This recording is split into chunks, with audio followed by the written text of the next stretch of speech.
Hello everyone, आज है 27 फरवरी और आज इस वीडियो में हम बात करने जा रहे हैं भारत हैवी इलेक्ट्रिकल्स लिमिटेड के बारे में, जिसको हम भेल के नाम से भी जानते हैं। 66 रुपीज का ये शेयर है, सरकारी कंपनी है और लगातार हमें यहाँ पर गिरावट देखने को मिल रही है।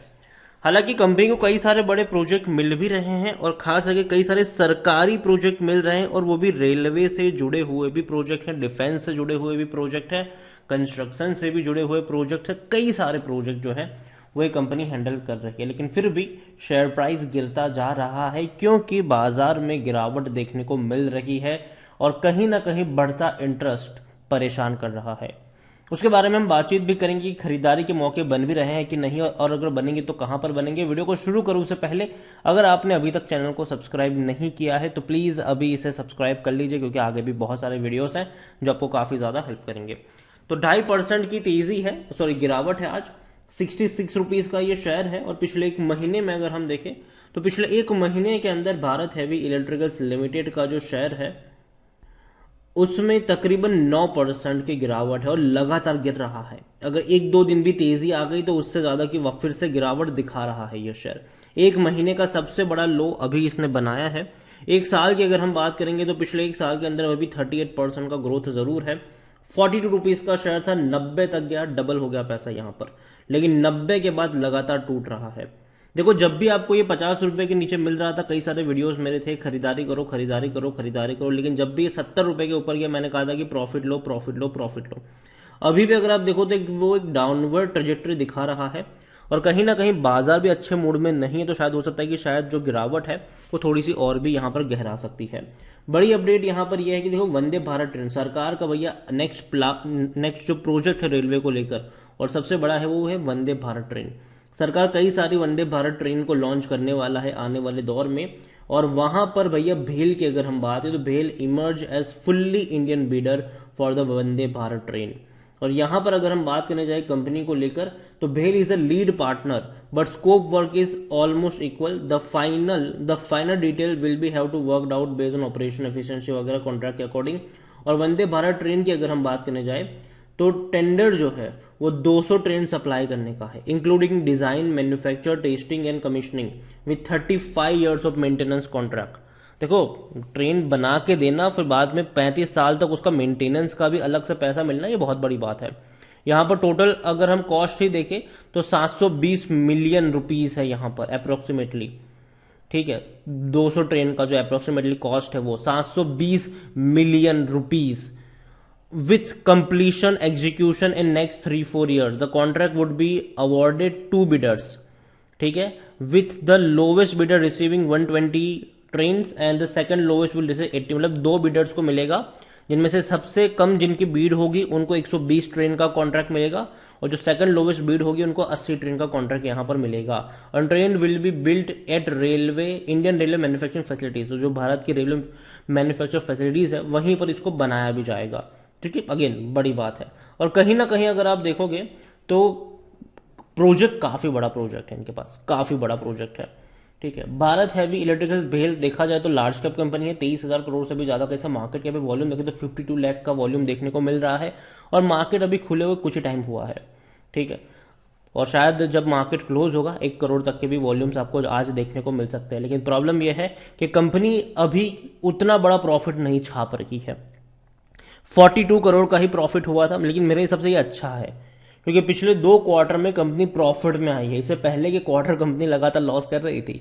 रेवेन्यू भी अच्छा है, 5,260 है, लेकिन फिर भी एवरेज में कहूंगा इसको, क्योंकि पिछले साल भी 5,135 करोड़ का रेवेन्यू था। मतलब कोई उतना बड़ा जंप रेवेन्यू में देखने को नहीं मिल रहा है, ऑलमोस्ट स्टेटिक रेवेन्यू। पहले ये रेवेन्यू बढ़ना जरूरी है।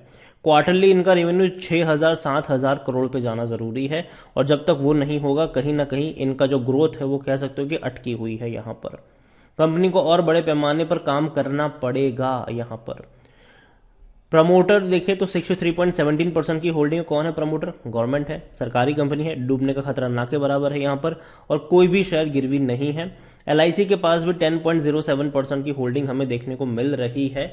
भेल में अगर आप देखोगे तो कंपनी में डेफिनेटली यहां पर इनका जो प्रॉफिट है थोड़ा सा डाउनवर्ड जरूर था, लेकिन according to Moneycontrol user 100% लोग कह रहे खरीदारी करो। मेरी क्या रिकमेंडेशन है वो भी मैं शेयर करूंगा इस वीडियो में, लेकिन अगर हम कंपनी के प्रॉफिट पे नजर करें, तो रेवेन्यू पे नजर करें, तो अब तक वो टूट रहे थे, लेकिन अब वो धीरे धीरे बढ़ते नजर आएंगे। इवन 2023 में कोई उतना बड़ा नहीं होगा, ऑलमोस्ट जितना 2022 में था 21,000 करोड़ के आसपास का ही देखने को मिलेगा, कोई उतना बड़ा ज्यादा नहीं होगा। कंपनी की अगर हम बात करें तो डिविडेंड ये चेंज हुआ है। 2019 में इसने डिविडेंड पे किया था, बाद में 20 और 21 में 2 साल तक इसने डिविडेंड पे नहीं किया था। पिछले साल इसने सितंबर महीने में 40 पैसे का डिविडेंड पे किया, इस साल भी पे करेंगे और मेरे हिसाब से पिछले साल से ज्यादा पे करेंगे, क्योंकि पिछले साल की अगर हम बात करें तो कंपनी लॉस में थी। ठीक है, Bharat heavy electrics limited loss में था, लेकिन पिछले इस मतलब फाइनेंशियल 2023 की मैं बात करूं तो कंपनी पिछले 2 क्वार्टर से प्रॉफिट में आई है, भले ही कम प्रॉफिट लेकिन प्रॉफिट आया है। ठीक है, 12 करोड़ का हुआ, उसके बाद अभी लास्ट क्वार्टर था उसमें 42 करोड़ का प्रॉफिट हुआ, तो प्रॉफिट हुआ है इनको, ये अच्छी बात है। यहाँ पर कंपनी के अगर हम बात करने जाए तो भैया शेयर होल्डिंग के बारे में देखें उससे पहले पी रेशियो 53 का है, और यहीं पे मैं कह रहा हूँ कि थोड़ा सा और करेक्शन बनेगा। हालांकि आज की गिरावट में इसका पी रेशियो अभी भी एडजस्ट नहीं हुआ है, शायद थोड़ा सा कम होता नजर आएगा। 47 का सेक्टर पी है, पहले इसका जो पी रेशियो है वो 45 तक जाना जरूरी है, एटलीस्ट 45 तक, उसके बाद यहाँ पर एक अच्छे मौके बनेंगे। तब तक मुझे लगता है कि जब तक 45 तक जाएगा पी रेशियो, इसका जो शेयर प्राइस भी है वो तब तक 60 रुपए तक जा सकता है। और 100% एनालिस्ट 10% एनालिस्ट ही यहाँ पर बाइंग की रिकमेंडेशन दे रहे हैं। जहां तक बात करें हम होल्डिंग की, तो शेयर होल्डिंग में प्रमोटर के पास 63.17% की होल्डिंग है, 3.20% म्यूचुअल फंड के पास है, डोमेस्टिक इंस्टीट्यूशन के पास 11.70% की होल्डिंग है, एफआईएस के पास 8.48% की होल्डिंग है, रिटेल और अदर की मिलाकर 13.45% की होल्डिंग देखने को मिल रही है, जिनमें से रिटेल इन्वेस्टर्स 10.38% की होल्डिंग लेकर बैठे हैं। देखिए ओवरऑल मैं ये कहूंगा कि भेल कंपनी खराब पहली चीज नहीं है, लेकिन हमेशा एक चीज याद रखिए कि अगर आप इसका लॉन्ग टर्म का भी ग्राफ देखोगे तो एक चीज पता चलेगी कि जब भी बड़ी रफ्तार आई है बड़ी गिरावट इंतजार कर रही थी इसका, और जब भी गिरावट आई है तेजी भी देखने को मिली है। 10 साल में 50% ये टूट चुका है, बीच बीच में मौके बने जरूर है जहां पर इसने तेजी दिखाने की कोशिश करी, लेकिन हर बार ये टूटता चला गया। लेकिन फिर भी मैं मानता हूं कि आने वाला जो दौर है वो मैन्युफैक्चरिंग का दौर रहने वाला है। सरकार बहुत ज़्यादा फोकस कर रही है मैन्युफैक्चर के ऊपर कि चाइना से compete किया जा सके, और आने वाले दौर में मैन्युफैक्चरिंग की जो कंपनियां हैं वो अच्छा परफॉर्म करती नजर भी आएगी। भेल ने पिछले 2 क्वार्टर में अच्छा परफॉर्म किया है नंबर्स वाइज अगर मैं देखूँ तो, खासकर प्रॉफिट वाइज, क्योंकि इससे पहले कंपनी लगातार लॉस कर रही थी। पिछले 2 क्वार्टर में थोड़ा ही सही लेकिन प्रॉफिट दिखा है।